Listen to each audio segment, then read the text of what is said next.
I'm trying to think where I was at on Big Springs, and I didn't even realize you was running, for sheriff, and because I'd contacted the other candidates, and so once I seen your son, I thought, well, I wanted to reach out to you. I don't know if did your son pass on that information?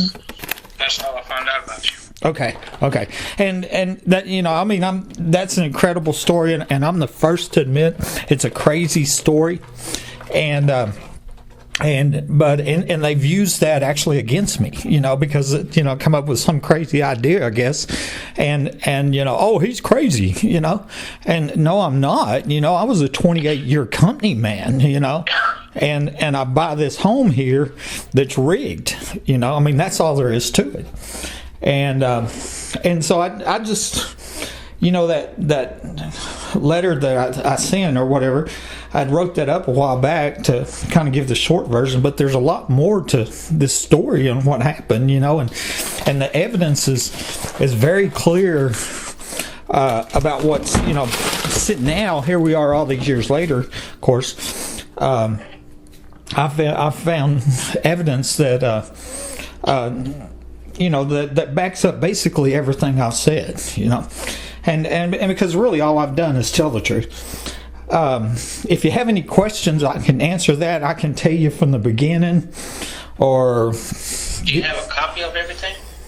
Oh, I've got so much. One thing I do is keep I keep everything out in the public. And I literally have a worldwide following. I probably have 3 million views on videos that I've made. And so all the evidence is actually out there on YouTube or Facebook, and I'm talking medical records, police reports, recorded audio, ballistic evidence. Gary Painter hide all that. See, and I know everybody loves Painter around here. I don't. But I tell you what, I can show you the emails. I can provide you the emails I sent Painter. I can provide the emails I've sent to McKinney and to Haim and to, the other one, Kreiner there, or the ones I've contacted, and because I keep records, and that I tell you what, and I go after big people. On my Facebook post today, which I don't know if you have a big Facebook presence, but I showed an email that I sent to Attorney General Abbott in 2013. Actually, the reason I did, because it was dated from today, from January 31st, 2013. That was a year after I was ambushed and shot. And you were what? Excuse me, you were what? I was ambushed and shot inside my home. Oh, you're kidding. Inside your home? Oh, you didn't read the story then, I guess. Okay. I haven't. I don't know nothing. Oh, you don't. Oh, you don't know anything. Okay, I'm sorry. I've been running out there campaigning. I've been putting out signs. Oh, okay. I got you. I tell you what. Then I was misunderstood. Here, I'll tell you what. I just sent this to your son, okay? And that's why I thought you had read this. And but I'll tell you what, let me, if you don't mind, I'll just read it to you real quick, and that'll get you caught up, okay? Okay. And I sent this to your son just less than an hour ago. Tunnels and underground facilities in Midland, Texas. Mr. Lozano, I transferred to Midland with hope and excitement and spent my life savings on the American dream, my home, without knowing it was rigged for crime and racketeering. It's been a nightmare that won't end. I sincerely believe that if you expose these crimes, of which there's plenty of evidence, it will easily ensure that you get elected. I've contacted the other candidates and nothing has happened. I transferred to Midland in 2008 with a large oil company, which was DCP Midstream. I hired on with Phillips back in '83. I was a 25-year employee, and I buy a home at 3802 Fair Circle, where the young previous homeowner, Mike Lawhon, had just died. I've since found evidence which has convinced me that he was murdered here. This happened before the week of the 2008 Permian Basin International Oil Show, which I believe is important and connected to his death. In 2010, my friend at work told me about a young girl that was murdered at a large party going on during the week of the oil show because she had refused to prostitute. I have reason to believe this murder happened in some underground facility said to be near my home. These wild parties, which are put on by wealthy oilfield people, are famous. In January 2012, I reported a suspected smuggling tunnel to the DEA that I believe was going from my home in Midland to a nearby trucking lane behind the Home Depot store where I was seeing suspicious trucker traffic. Since then, I was told by 2 store employees that prostitution was going on behind their store, and I saw a young girl at the sleeper cab of an 18-wheeler while driving by one day. I suspected child sex trafficking, the fastest growing crime in America. 2 weeks later, my phone lines were cut and somebody under my home shoots me.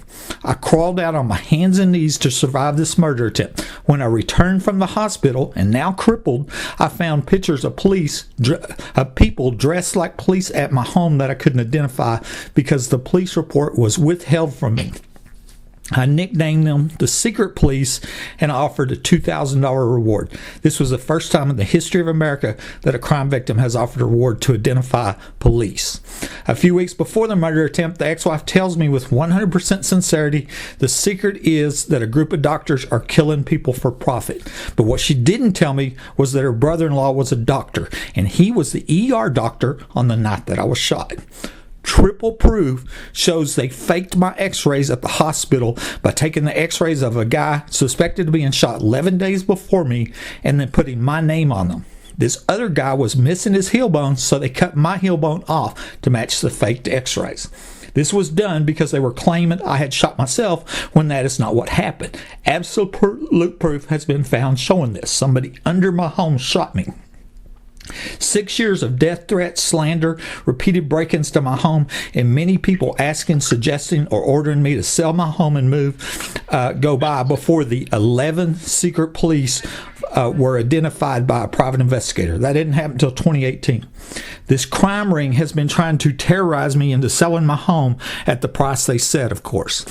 When I fell to the ground that night, all I had was this crazy story of people breaking into my attic and somebody under my home shooting me. But now I have proof that I wasn't shot with my gun, proof of many other homeowners in Midland, Odessa, Texas, and other states reporting somebody in the attic, and proof of many people saying that tunnels and or underground facilities are near my home. I secretly recorded a woman on the phone who told me there were 4 3-bedroom underground homes that are 25 foot deep, and each of them cost over $1 million. She told me they were having pedophile parties in these underground homes. This is posted to my YouTube channel, that phone call. Another woman told me that she worked on the underground project, which was finished in 1987 while Bush was vice president. The Bushes are from Midland and were in the oilfield business. She said the total project cost was $7.35 million. I have a screenshot of her telling me this. A guy named Ricky Ronaldo tells me that he used to live in my home and him and his brother used to go in the tunnels under it. I have a screenshot of him saying this. A woman named Rhonda Denman Rogers tells me that the underground facility is a half block away, and I also have a screenshot of this statement. She didn't say it was 1.5 blocks, so she knew exactly where it was at. A few months ago, a woman told me to go look at my address at 3802 Fair Circle on Google Maps, and I see a large facility in my backyard on the block map that can't be seen from above ground. Google Historical Maps shows what looks like a large tunnel ditch was cut coming from the back of Home Depot aimed directly at my home. Anybody can see this right now. Earlier this year, I found out there was a police report all along, but the names on it didn't match the names provided by the private investigator, nor did they match the timestamps on the cameras. 2 of the law enforcement officers seen, Naylor and Simpson, and that is Mike Naylor, late Sheriff Deputy Mike Naylor, and Midland Canine Police Officer Chad Simpson, both died within 2 months of each other, and their names were not found on this heavily falsified police report, except they were caught on camera and identified. All of their names are posted online. 5 police officers, Davis, Dickey, Chatwell, Angel, and Hale, were listed as being at or in my home, but they were not seen arriving on the front security cameras, and this told me they were under my home. It's suspected they were at an underground party, and very possibly one of them was the shooter, aka would-be killer, that shot me. Additional evidence was found showing that I had unknowingly trapped a burglar in my home on the same day. Not all things are known, but the facts are the facts. So we can be sure that tunnels and underground facilities are here, and we can be sure that I didn't shoot myself. It's not my word against their word. I have the security camera pictures, videos, police reports, medical records, ballistic evidence, screenshots, and recorded conversations posted online.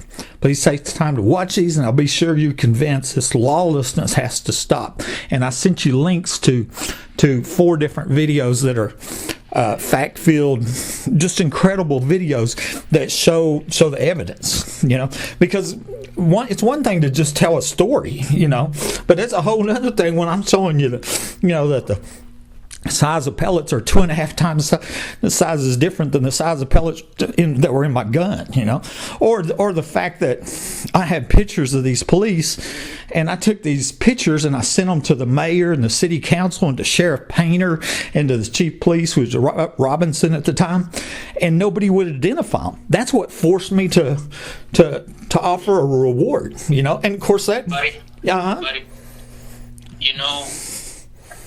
that was Painter's hideout thing. Okay? And the Hale, he's a deputy now for the Midland County Sheriff's Department. Interesting. Okay. What the hell is his name? He used to be a city cop. He's been with the Sheriff's Department for 13 years already. Okay, well, this was in 2012, January 2012, and the also party's in 2010, and but let me, as I told you a minute ago, Mike Lawhon, the last homeowner, he died 2 weeks before I bought this home, and that was the week before the 2008 oil show started, and I'll just give you a little bit about that, because that wasn't in that story. I was told it was an accident, and I had no reason to believe different, because I'm transferring in from out of town. But then after I'm shot and all these crimes happen here, I do the research for Mike Lawhon, and his death certificate says he died in Fort Worth. My neighbor that lived directly across the street, who's a nurse, told me twice he died in my house. Okay, and she told me somebody else died here before him. And then I get online and I do the search on Google or whatever, and the Odessa American posted a death notice for Mike Lawhon saying he died in Fort Worth. And then 4 days later, they posted a second death notice, changed the location to death to say he died at his residence. So I'm positive he was killed here and taken to Fort Worth. And then they sold me this home. And then 2 years later, I figured out somebody's breaking in. And I call law enforcement and I report it, and they set me up to kill me. But you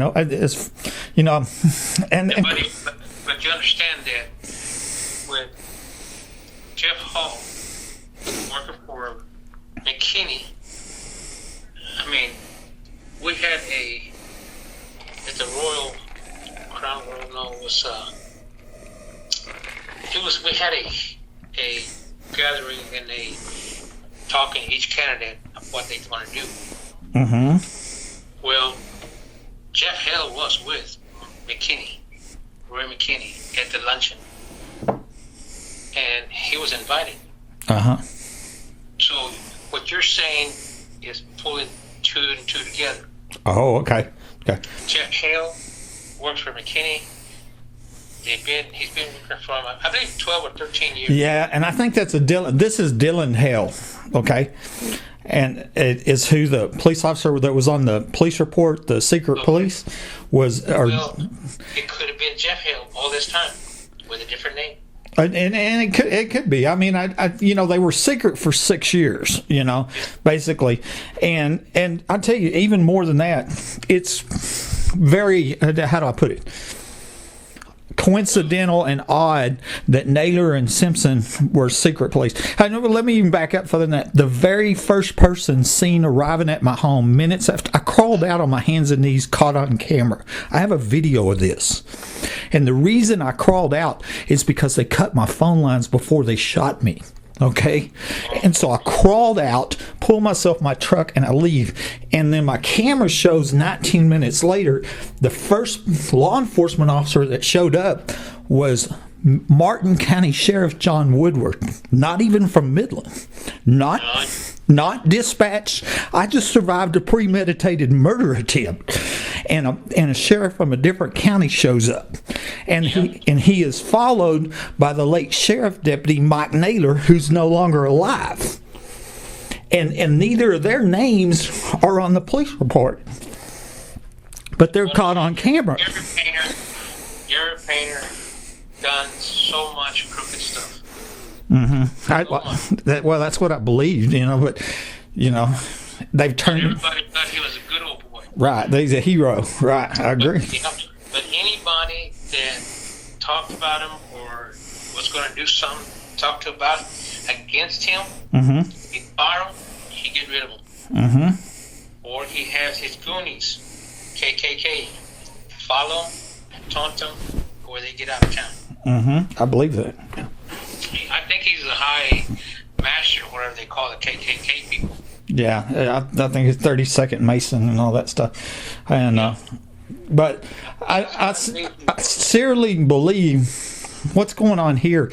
The press has covered this up. And now, what I've said many times before, that one news story saying that a crime victim offered a reward to identify police, that's a national headline story.